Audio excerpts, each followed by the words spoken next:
Hello friends, আজকে তোমাদের সাথে শেয়ার করতে চলেছি একটা ভাইরাল ব্যানানা স্যান্ডউইচের রেসিপি। তো বাচ্চা থেকে বুড়ো সবাই এটা খেতে পছন্দ করবে।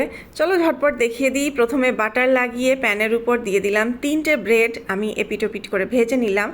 যেহেতু ব্যানানা স্যান্ডউইচ অবশ্যই কলাগুলোকে আমরা পিস করে নিলাম। দেখো কিভাবে সাজিয়ে নিতে হবে। একটা পাউরুটির উপর আরেকটা দিয়ে দিলাম, আরেকটা পাউরুটি দিয়ে দিলাম, 3টে পাউরুটি এইভাবে আমরা পরপর সাজিয়ে নেব। সাজিয়ে নেওয়ার পরে আমরা যেটা করব, সেই পাউরুটিটাকে একটুখানি চেপে দেবো যাতে খুলে না যায়। তো তারপরে প্যানে আর সামান্য আর একটু বাটার দিয়ে ওই চাপিয়ে রাখা স্যান্ডউইচের মতো ব্রেডগুলোকে আমরা দিয়ে দেবো। আর ওদিকে আমি কড়াইতে দুধ জাল হতে দিয়েছিলাম, তো গরম দুধ পাউরুটির উপর দিয়ে আস্তে আস্তে করে দিতে হবে, একেবারে যাতে ভেসে না যায় সেইভাবে। আর দুধটা যতক্ষণ আমার ব্যানানা স্যান্ডউইচটাকে আটকে দিচ্ছে ততক্ষণ উপর থেকে দিয়ে দিলাম চকলেট সিরাপ। ব্যাস, আমাদের ব্যানানা স্যান্ডউইচ কিন্তু রেডি। যে কোনো কেউ এটা খেতে খুব পছন্দ করবে। একবার ট্রাই করে দেখো, আমাকে